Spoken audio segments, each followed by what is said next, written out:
Toledo is a good basketball team that is very well coached. Tonight, in some ways, we were out coached. We allowed too many direct drives, too many middle drives, and too many offensive rebounds, and they were the aggressor. I said this before the game began, that if we allowed them to dictate the aggressiveness with offensive rebounding and allowing middle drives, that this would be the outcome, and that's exactly what happened. I'm disappointed in that aspect of the game and how we performed. On the other end of it, obviously Amanda Kalin played very well on an offensive, from an offensive standpoint. There's good things to take away from this game, because we did score 74 points, but it really sticks with you that you only have 7 offensive rebounds, give up 17, including several on missed free throws by Toledo, and so many direct drives. And put the blame on me in the second quarter for not calling a timeout earlier to change something up to make that happen. We'll learn from this and move forward.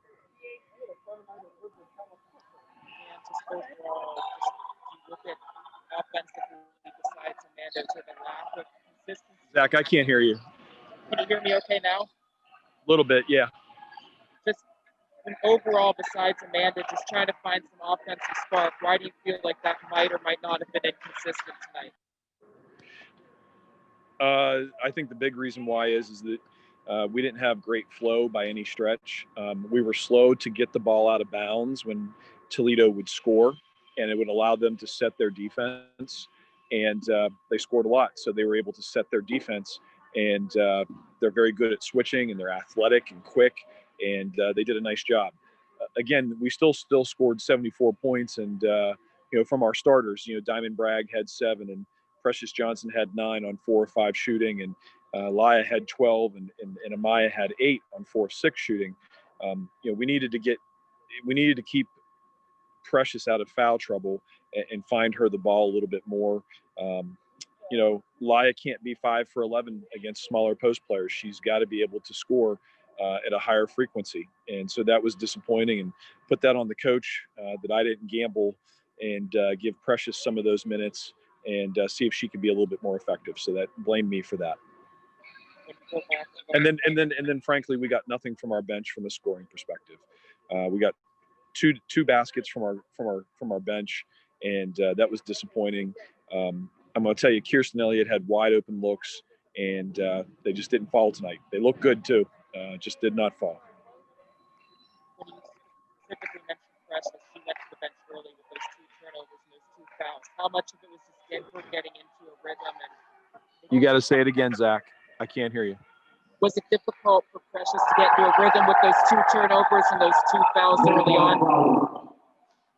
I think that Precious is a kid that is very young in her game, in certainly a different role than what she played in Sweden. We're looking for her to score and not just be a passer, screener, rebounder, and we want her to score and rely on her to score. And so she's very young in her game in that way. So we've got to give her more opportunities and more playing experience to get comfortable with that. And I think once she's comfortable with that, and I don't know how long that'll be, that could be 1 game, that could be 10 games. We continue to give her confidence, but she needs that experience. And when she does get that experience and gets that level of comfort that Aliyah Soleil or Amanda Kalin has in terms of, I'm going to take the game over, I believe the sky is the limit for Precious. Have a game as spurty as it is, Dan. Just how difficult is it with the spurtiness of the game just to manage it and try to make the most of it? Can you repeat it, Zach? I'm sorry. Sorry, Dan. Marina. The spurtiness of the game, just how do you handle a game when it's so spurty and try to even things out as much as possible? I think the biggest thing is that it's so hard right now for me to find a lineup of 4, forget 5, just 4 kids playing together that I can go with for a longer period of time. And that's part of this. Part of it is the season is young. We're 2-2. We've only played 4 games. Again, no scrimmages and not nearly the length of practices that we would typically have. And so we're still finding out a lot about who we are and what our best combinations are.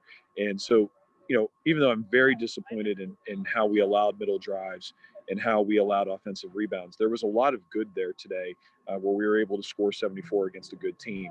But we're really trying. I'm really trying to find lineups that work well together, and that's something that you don't want to have to be doing in December while you're playing games. You'd like to have a couple games that are where you can test things out and try things out and more practices. But unfortunately, we don't have that luxury this year, and we've got to figure it out. And tomorrow, when we get on the court, we've got to compete more and be ready for Kent State on Monday.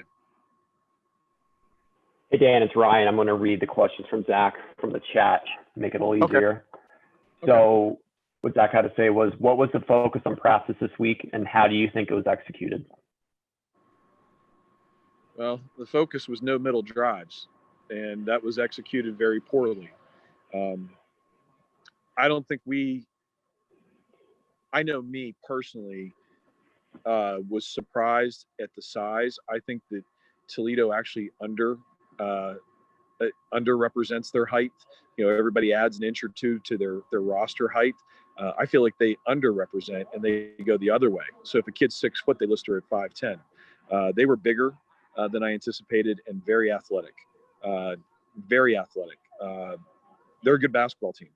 And so for us, in practice this week, we really wanted to eliminate direct drives, middle penetration, and we did a very poor job of that. Very poor job. We're a work in progress. We don't have Libby Basilak right now. We graduated Nina and Paige, and people don't realize what Nina and Paige brought. Their stats were solid, but one thing that Nina and Paige brought is they had been here for a long time and had played in big games and were very comfortable in those types of roles. Right now, we have people that are still very young and are growing into roles. And so, you've got to stay with those guys to give them confidence and have an understanding that they're going to get there, but you want it sooner than later. And the only way you can do it is by playing games. And unfortunately, this year we don't have as many games. Great. And next question from Zach is, what do you specifically attribute such a disadvantage from a rebounding perspective to? Complete effort. That 33 for them is a walk-on freshman, I believe, and that kid absolutely kicked our butt, and it was completely about effort. I got after our team at one huddle. We bent down to get the loose ball. That kid dove for the ball. It meant so much to her. You could just see the difference in the importance and how important the game was. And unfortunately right now we don't have that, where I can substitute and I have the confidence to put in another young player who will play that hard. We're not competitive enough. We've got to become more competitive. And that was the other disappointing thing tonight. And competitiveness really comes down to, we emphasized no middle drives, and that's what they did. And we wanted to, get on the offensive glass, and they kicked our butt there. So from a competitive standpoint, we're not where we need to be. And, if I'm Annie Pierce Sampson, I'm mad because she actually helped us go to the glass, and she needs to play more because at least she'll go to the glass and not retreat and just watch Laya go one-on-one in the post. And so we've got work to do. Great. And another question from Zach. Will be out. How has it been finding consistent on-court leadership? We don't have any. And that's not a knock on our seniors. Amanda Kalin is a quiet individual who's going to do it through her actions rather than her words. And Laya is doing it. She's left her comfort zone to do more. But we don't have that leadership from a lot of people because we're just so new to one another with people playing different roles. Amaya's playing guard strictly almost the entire game. Precious is playing important minutes in big games for in a different role for the first time in her life. Diamond's playing for the first time in 3 years. So we have a lot of new people, young people that are just almost in a sense getting their feet wet. And I think that if we continue down the path that we are, we're going to do very well and we're going to have a good year. But we've got to compete more, and we've got to stop middle drives. We can't let people get to the middle of the floor and blame some of the coaches, blame us as coaches for that also. I mean, we've got to figure out something, whether we go to a zone more often and sit in the zone, but which would have been hard to do tonight because they had kids who uncharacteristically hit threes that they don't normally hit. We've got questions that don't have answers yet, and we'll need to watch the film. Dan, the game's over. Can you hear me all right now? Yes, I can. Okay, just with the quicker turnaround and everything, just how are you managing things with COVID and with practice to try to make sure your team is fresh for that next game against Kent State? It's going to be tough for them to be fresh. Tomorrow, the competitor in me wants to go and go hard in practice tomorrow. But, we've got a 4-hour ride home, and we're not going to get home, until late. And then we're going to turn around and practice at 11:30. To have a competitive practice would be very difficult in my eyes. And I don't know if that's beneficial as much as it is learning, watching the film and picking up what Kent does and then what we did wrong here and growing that way more mentally.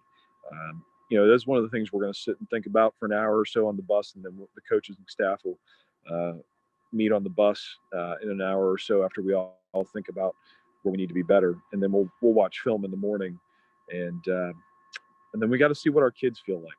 Laya and Amanda Kalin played a lot of minutes, and I don't know what we're going to do. There's the competitor in me that wants to go out there and have a lot of competition tomorrow, but that may not be best for our bodies, and save that for Sunday is probably what we will do. Was there any temptation to stay in Ohio given COVID, or just given COVID, is it just best to stay at home, stay in your bubble for that night and sleep in that bed? You know what? Never thought about staying. After going to Ohio State on an overnight trip, I said to my staff, I don't want to play any more road games. And I won't play any more road games that are overnight trips to add to our schedule. It is incredibly difficult to go on the road overnight with all the COVID guidelines and restrictions. It's not comfortable. It's not enjoyable. It's a different level of service that you get. You'd rather be home. And so we'll get home tonight. We'll get a good night's sleep. They'll have massage tomorrow, and it'll be more of a mental practice tomorrow. We'll get after it on Sunday, and then we got to tip it up on Monday and see what happens.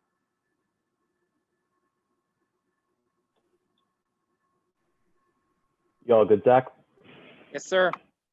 Awesome. I Thanks, Dan. appreciate you all supporting women's basketball. I don't know if this is the press conference to put on the air. I mean, my face is like this far. But I appreciate you, Zach, being there. Ryan, I appreciate you. And I'll see you guys on Monday.